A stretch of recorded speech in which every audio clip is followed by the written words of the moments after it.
नमस्कार। आप सभी के अपने चैनल जय गुरुदेव उत्तराखंड पर एक बार फिर से बहुत बहुत स्वागत है। आशा करते हैं कि आप और आपके परिजन सभी स्वस्थ होंगे। इसी कामना के साथ बढ़ते हैं आज के अद्भुत क्रमांक की ओर।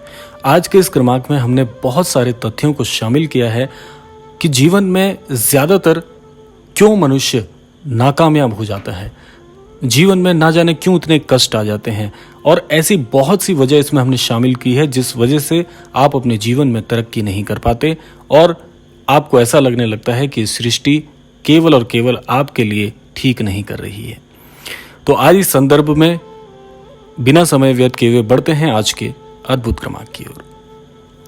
देखिए, श्री महाराज जी ने वैसे तो बहुत सारी शिक्षाएं अपने अनन्य भक्तों के लिए, इस संपूर्ण संसार के लिए दी हैं, जिसका अनुसरण कर मनुष्य अपने जीवन में बहुत कुछ हासिल कर सकता है।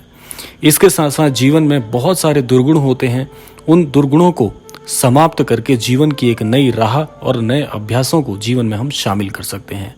तो इसके लिए एक महाराज जी की बहुत अद्भुत शिक्षा है, एक बहुत अद्भुत कथन है, जो कि इस बात को परिपूर्ण करता है कि आप अपने जीवन में किस प्रकार से सन्मार्ग की ओर चलते हुए ईश्वर के द्वारा बताए गए कार्यों को पूर्ण कर सकते हैं और अपने जीवन में आगे बढ़ सकते हैं।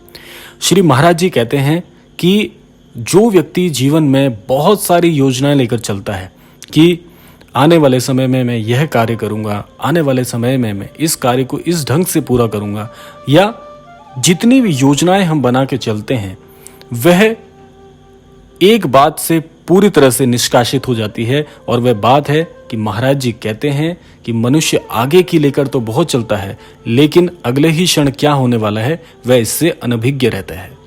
तो श्री महाराज जी हमें क्या बताना चाहते हैं इस शिक्षा से, ये वैसे तो बहुत गूढ़ रहस्य है।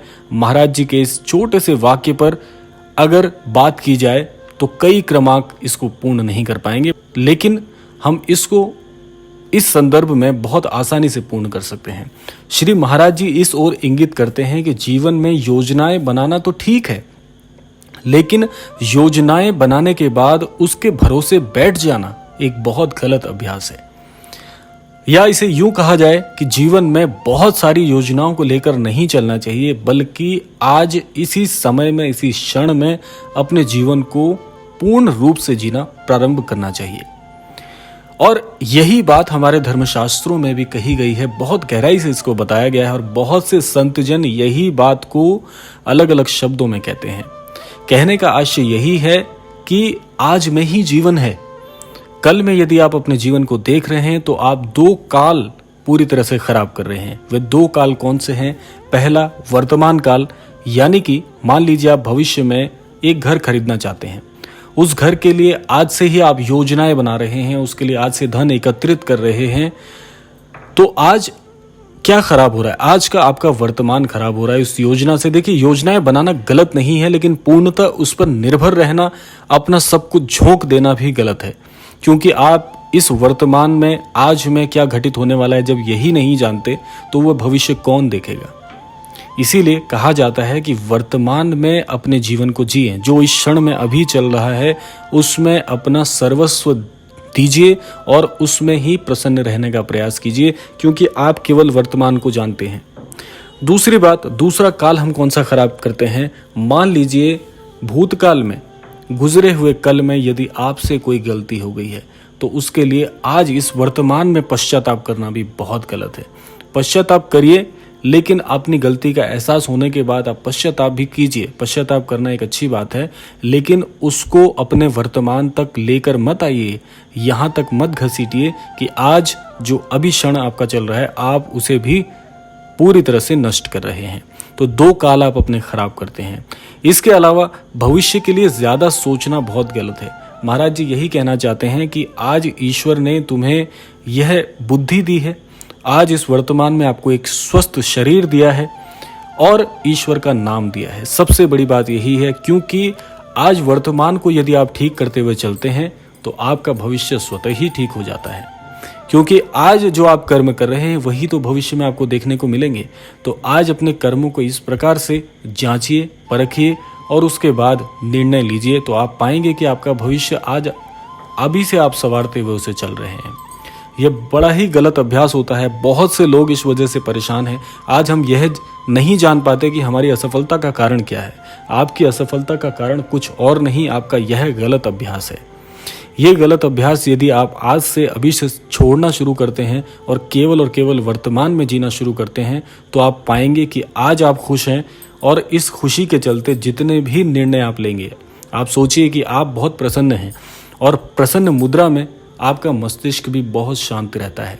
आप जिस भी माहौल में बैठते हैं उस माहौल में और लोगों को भी आप सकारात्मक ऊर्जा प्रदान कर रहे हैं, चाहे अनचाहे भी। इससे क्या होगा कि यदि आज आपका हृदय खुश है, आपका दिमाग स्वस्थ है, विचार स्वस्थ हैं, तो इस स्वस्थ विचारों से, स्वस्थ मस्तिष्क से और एक अच्छे स्वभाव से आप जो भी निर्णय लेंगे वो कभी गलत हो ही नहीं सकता, क्योंकि मनुष्य सदैव गलत निर्णय उसी क्रम में लेता है जब उसका मस्तिष्क ठीक प्रकार से कार्य नहीं कर रहा होता, नकारात्मक विचार मस्तिष्क में चल रहे होते हैं और साथ साथ ही वह औरों को भी नकारात्मक ऊर्जा प्रेषित करता है। मान लीजिए आप अपने परिवार में बैठ के बड़े ही गुस्से की मुद्रा में बैठे हैं और परिवार में कलह का माहौल बना हुआ है। उस दौरान जो आप निर्णय लेंगे, जीवन में उस निर्णय के लिए सदैव पछताना पड़ता है, क्योंकि नकारात्मक स्वरूप में लिए गए सारे निर्णय आपके जीवन को नकारात्मक बनाते हैं, गलत दिशा की ओर आपको धकेल देते हैं।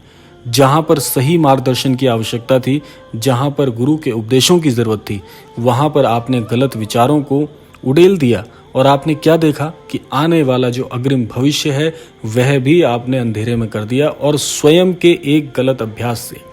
इसीलिए कहा जाता है कि आज में खुश रहना सीखिए। आप हमारे धर्मशास्त्रों का भी यदि अध्ययन करते हैं या अभी करेंगे तो आप उसमें एक चीज़ बहुत सामान्य पाएंगे। वह सामान्य बात केवल यही होगी कि आज में जीना सीखिए। ये जो क्षण है जो ईश्वर ने अभी दिया है, ये क्षण दोबारा लौट के नहीं आने वाला। आप एक चीज़ कभी नहीं कर सकते कि घड़ी में चल रहे समय को पीछे नहीं धकेल सकते। घड़ी में चलने वाला समय केवल और केवल आगे बढ़ना सिखाता है, कभी भी पीछे की ओर जाना नहीं सिखाता।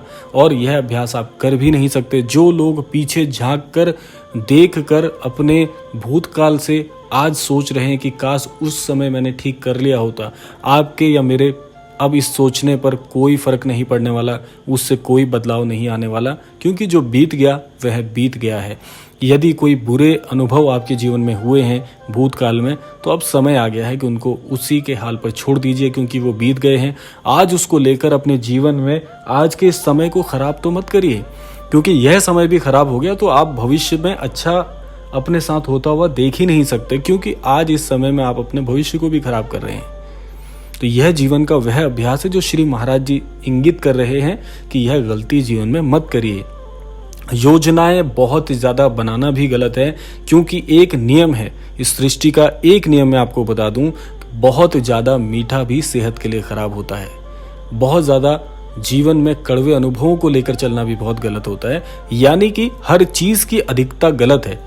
बहुत ज़्यादा प्रेम भी आपको एक बार बहुत गलत चीज़ प्रदान करेगा। उसी प्रकार से बहुत ज़्यादा कष्ट भी जीवन के लिए खराब है। कहने का आशय है कि किसी भी चीज़ की अधिकता आपको जीवन में मुश्किलें पैदा करके देती हैं। तो इसीलिए उतना ही सोचिए जितना आपके जीवन के लिए पर्याप्त है। ज़्यादा सोचना भी बहुत अच्छा नहीं, ज़्यादा अत्यधिक किसी बारे में लत लगाना भी बहुत गलत है। तो कहने का आशय यही है कि जीवन बहुत सरल है, इसको व्यर्थ मत जाने दीजिए। ये जो ईश्वर ने आपको मनुष्य योनि दी है, ये बहुत सर्वश्रेष्ठ है। आपके अंदर बहुत सी ऐसी कौशल और बहुत सी ऐसी विद्याएं आपके अंदर वास करती हैं, जिनको यदि आप थोड़ा थोड़ा समय देकर निखारते हैं, उभारते हैं, तो आप जान जाएंगे कि आपसे बेहतर भी जीवन में और कोई नहीं हो सकता, क्योंकि आपको ये जीवन स्वयं ईश्वर ने प्रदान किया है। तो यह था आज का अद्भुत क्रमांक। आशा करते हैं इस क्रमांक के माध्यम से जरूर कुछ महत्वपूर्ण आप सीख पाए होंगे। इसी कामना के साथ विदा लेने का समय आ गया है। विदा लेने से पूर्व समय है प्रार्थना का। यही प्रार्थना करना चाहूँगा श्री महाराज जी से कि श्री महाराज जी सभी को सद्बुद्धि प्रदान करें, सन्मति प्रदान करें और इस संपूर्ण सृष्टि का कल्याण हो। इसी कामना के साथ विदा लेते हैं। मिलते हैं अगले क्रमांक में। तब तक के लिए जय श्री राम, जय गुरुदेव, जय उत्तराखंड।